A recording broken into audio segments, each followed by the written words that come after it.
Welcome back to the channel again.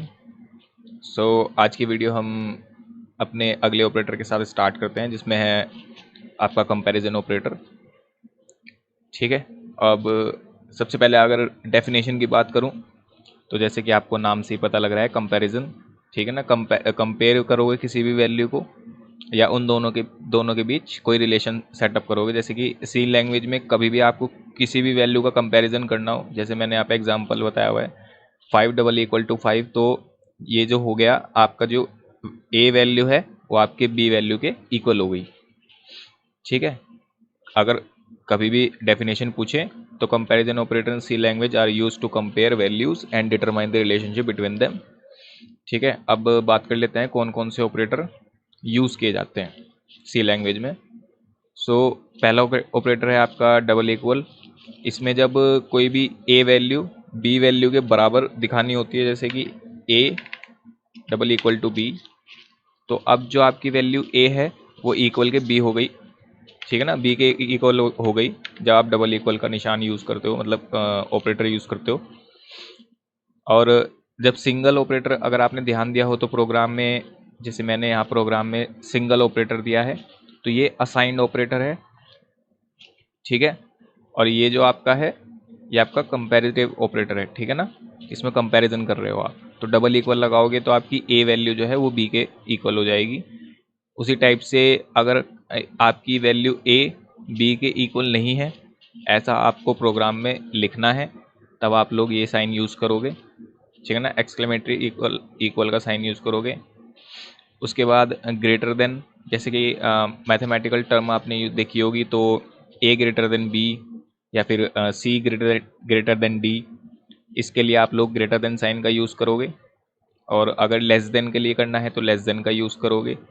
और greater than equal to मतलब जो आपकी वैल्यू ए है वो बी से बड़ी है और इक्वल भी हो सकती है। ठीक है ना। एक तो ग्रेटर देन का साइन है, उसके बाद आपका इक्वल का साइन है, तो इसका मतलब है कि बी से आपकी जो वैल्यू ए है वो ग्रेटर है और उसके इक्वल भी हो सकती है।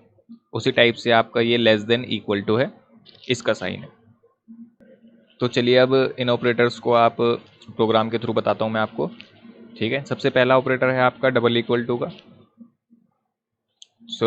ये देखो आप नम, अब मैंने दो वैल्यू ले ली इंट ऑपरेट डेटा टाइप के साथ, नम वन नम टू। ठीक है ना। पहले नम की वैल्यू ले ली है आपने, अपनी 5 ले ली। उसके बाद नम टू की वैल्यू अपने 7 ले ली। तो num one, if else statement मैंने अभी आपको पढ़ाया नहीं है, तो सिर्फ प्रोग्राम समझने के लिए देख लो एक बार। तो num one equal to num to.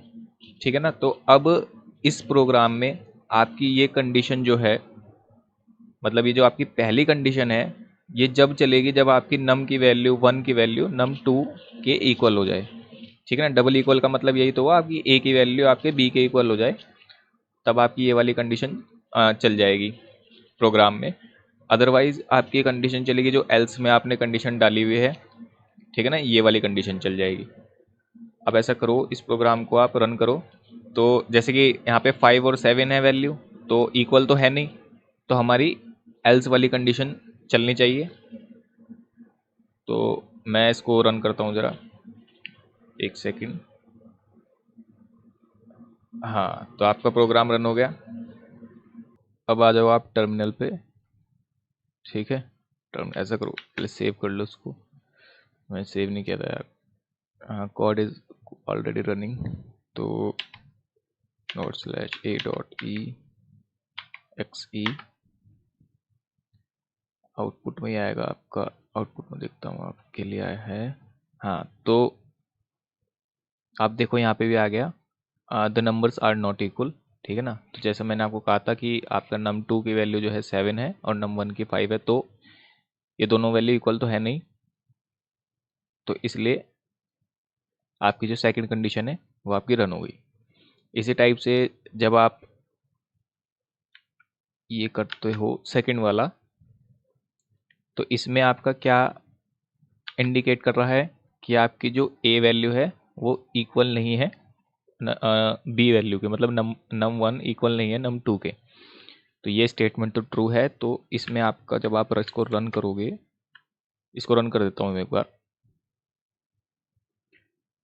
थोड़ी देर इंतज़ार करो, टर्मिनल पे चलाऊँ या ना चलाऊँ, चला देता हूँ जरा 1 मिनट। gcc c bus.c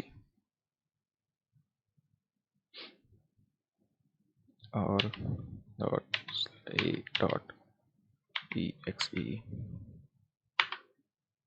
हाँ देखिए, आपका जो पहली टर्म थी, पहली लाइन थी, वो प्रिंट हो गई, क्योंकि ये जो आपकी कंडीशन है सही है।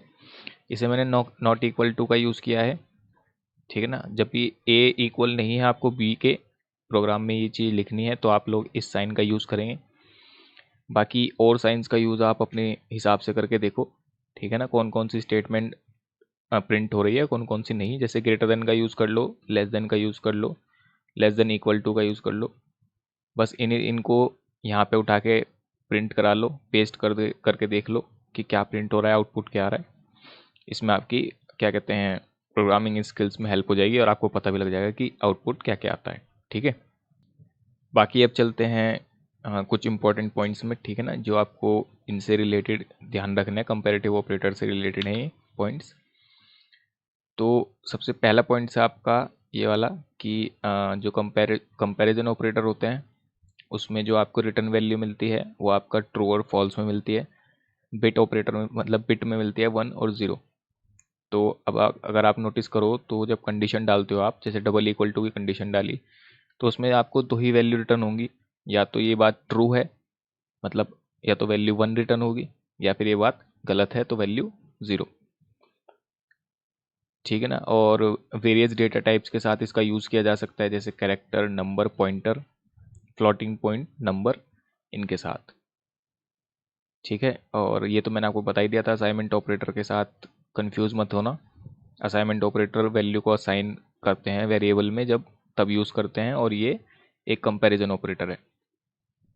और ये आपके जो कंपैरिजन ऑपरेटर हैं इनका यूज़ आप लोग लॉजिकल ऑपरेटर के साथ भी कर सकते हैं, जैसे कि एंड ऑपरेटर, और ऑपरेटर, मतलब जब एक से ज़्यादा कंडीशन डाल ली हो तो उसके लिए आप ये लॉजिकल ऑपरेटर के साथ भी इसका यूज़ करोगे।